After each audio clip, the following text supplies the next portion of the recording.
Assalamualaikum, hai guys. Perkenalkan, kami dari 10 kan 2. Aku Anissa Nur Hariska. Aku Clement Josepho. Akuin. Nah, Hari ini kita akan melakukan perjalanan ke wisata budaya lokal ke Banten, guys. Ke Serang, Banten di tepatnya. ada beberapa destinasi yang akan kita datangi. Yang pertama ada Istana Kaibon, yang kedua ke Benteng Spellwitch, yang ketiga ke Museum Situs Purbakala Banten, yang keempat ke Masjid Agung Banten, yang kelima ke Keraton Sorosoan. Ikutin terus ya, bakal seru banget loh. Kita datengin tempat-tempat bersejarah, guys. Let's go.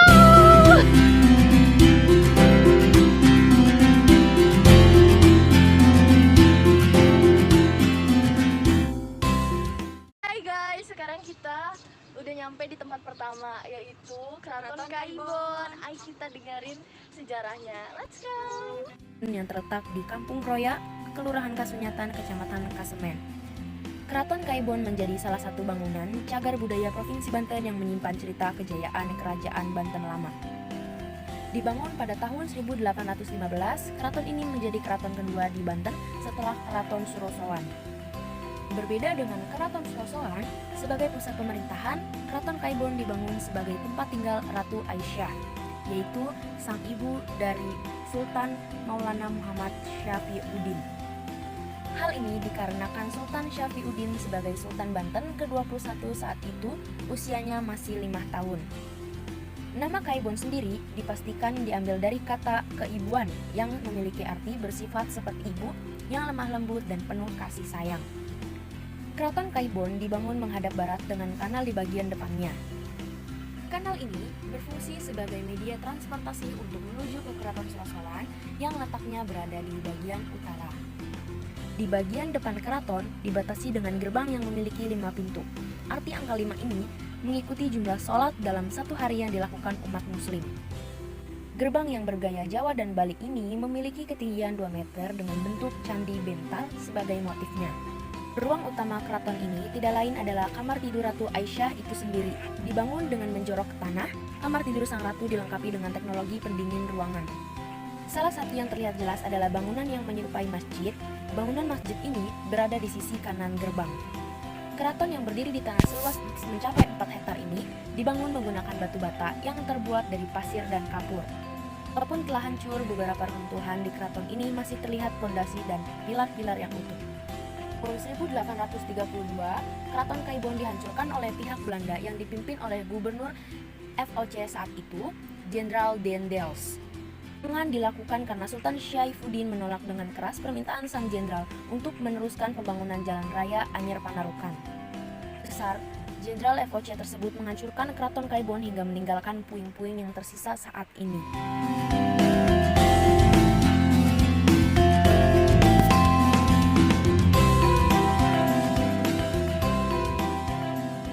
Halo guys, kembali lagi nih. Kita sekarang udah ada di tempat kedua, yaitu Benteng Spellwitch. Ikutin terus ya perjalanan kita. Let's go! Bangunan setinggi 3 meter ini merupakan hasil pemugaran berbagai bangunan yang berada di wilayah Kesultanan. Salah satunya reruntuhan tembok Keraton Sorosoan yang kemudian dibangun kembali. Sejarah benteng ini berawal dari perebutan kekuasaan antara raja yang bertahta, yaitu Sultan Ageng Tirtayasa dengan putranya yang bernama Sultan Abu Nasyar Abdul Qahar. Konflik internal kesultanan tersebut kemudian dimanfaatkan oleh VOC. Monopoli politik dilancarkan VOC dengan menawarkan bantuan pada Sultan Abu Nasyar Abdul Qahar untuk merebut kekuasaan. Perseteruan tersebut akhirnya dimenangkan oleh Sultan Abu Nasyar Abdul Qahar dan kekuasaan kesultanan beralih padanya. Bangunan yang berdiri megah di abad 17 ini kemudian dibangun sebagai bentuk penghormatan kepada Gubernur Jenderal VOC bernama Cornelis Janson Spelman.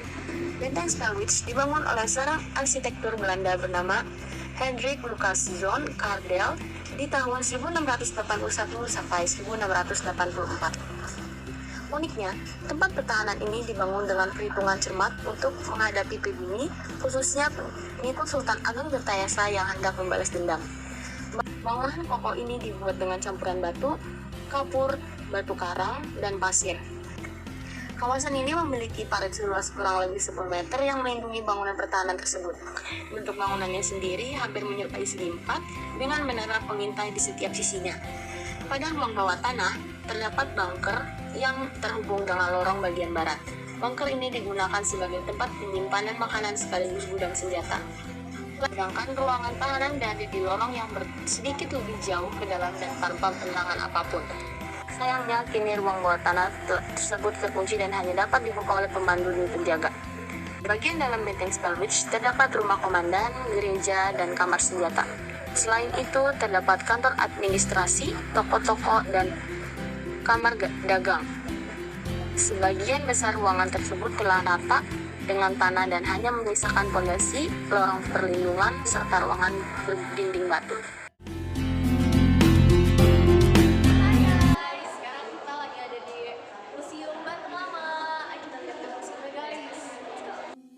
Bangunan Museum Situs Kepurbakalaan Banten lama berdiri di atas tanah seluas 778 meter persegi dari total luas museum yang dimiliki yaitu 10.000 meter persegi.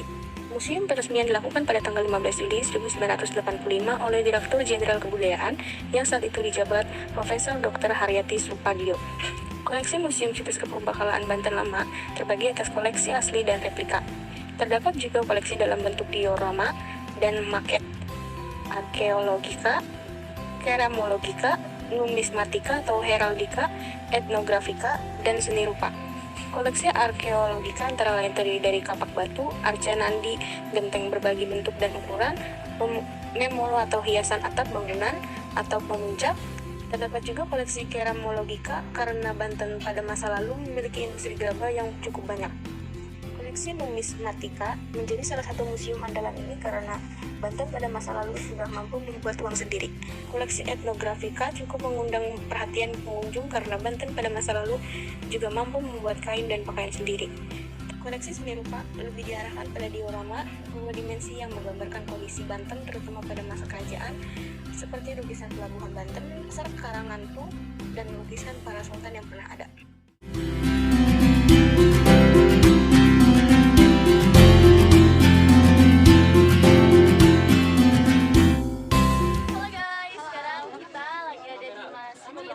Agung Banten. Ayo kita lihat sejarahnya. Let's go. Masjid Agung Banten dibangun pertama kali pada masa pemerintahan Sultan Maulana Hasanuddin tahun 1552 sampai 1570, putra pertama Sunan Gunung Jati. Kemudian pembangunan masjid dilanjutkan oleh putranya, yaitu Sultan Maulana Yusuf yang menjadi raja kedua kerajaan Banten. Pada masa ini, Masjid Agung Banten dibangun dengan gaya Jawa. Pada masa pemerintahan raja ketiga, Sultan Maulana Muhammad tahun 1580 sampai 1596, bangunan ditambahkan sebuah pawestren atau ruangan untuk sholat wanita. Pada tahun 1632, seorang arsitek Cina bernama Cek Bancut menambahkan menara setinggi 24 meter di kompleks masjid. Pada periode yang sama, Tiamah bergaya Eropa yang dirancang oleh Lucas Cardel dibangun di kompleks masjid. Hai guys, ini adalah destinasi terakhir kita yaitu di Keraton Sorosoan. Ayo kita lihat guys, bangunannya bagus banget. Keraton Sorosoan adalah sebuah keraton di Banten. Keraton ini dibangun sekitar tahun 1522 sampai 1526 pada masa pemerintahan Maulana Hasanuddin yang kemudian dikenal sebagai pendiri dari Kesultanan Banten. Selanjutnya pada masa penguasa Banten berikutnya, bangunan keraton ini ditingkatkan, bahkan konon juga melibatkan ahli bangunan asal Belanda yaitu Hendrik Lucas Cardel, seorang arsitek berkebangsaan Belanda yang memeluk Islam yang bergelar Pangeran Wiraguna. Dinding pembatas setinggi 2 meter mengitari area keraton sekitar kurang lebih 3 hektar. Sorosoan mirip sebuah benteng Belanda yang kokoh dengan bastion atau sudut benteng yang berbentuk intan di 4 sudut bangunannya. Sehingga pada masa jayanya Banten juga disebut dengan kota Intan. Saat ini bangunan di dalam dinding keraton tak ada lagi yang utuh, hanya menyisakan runtuhan dinding dan pondasi kamar-kamar berdenah persegi 4 yang jumlahnya puluhan.